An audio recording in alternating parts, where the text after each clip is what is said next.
ब्रह्मा गुरु विष्णु गुरुदेवो महेश्वरा गुरु साक्षात् परम ब्रह्म तस्मै श्री गुरुवे नमः। આજે અષાઢી સુદ પૂનમનો દિવસ એટલે કે ગુરુ પૂર્ણિમા।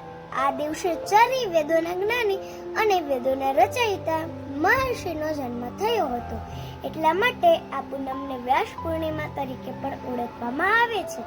મિત્રો, ગુરુ શિષ્યની પરંપરા તો આપણા દેશમાં વર્ષોથી ચાલતી આવી છે। ગુરુ વશિષ્ઠ અને તેમના શિષ્યો રામ લક્ષ્મણ, ગુરુ દ્રોણાચાર્ય અને તેમના શિષ્યો કૌરવ પાંડવો, ઋષિ સાંદીપની અને તેમના શિષ્યો કૃષ્ણ અને બલરામ, આવા તો અનેક શ્રેષ્ઠ ગુરુ અને શિષ્યોની લાંબી યાદી છે। ગુરુ આપણને અંધકારમાંથી જ્ઞાનરૂપી પ્રકાશ તરફ લઈ જાય છે, એટલા માટે જ કોઈએ કહ્યું છે કે ગુરુ વિના નથી થતું જીવન સાકાર, ગુરુ વિના નથી થતું જીવન સાકાર, ગુરુ જે છે સફળ જીવનનો આધાર।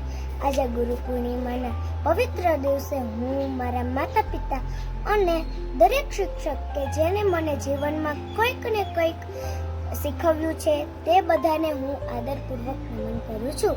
અસ્તુ, જય હિન્દ, જય ભારત।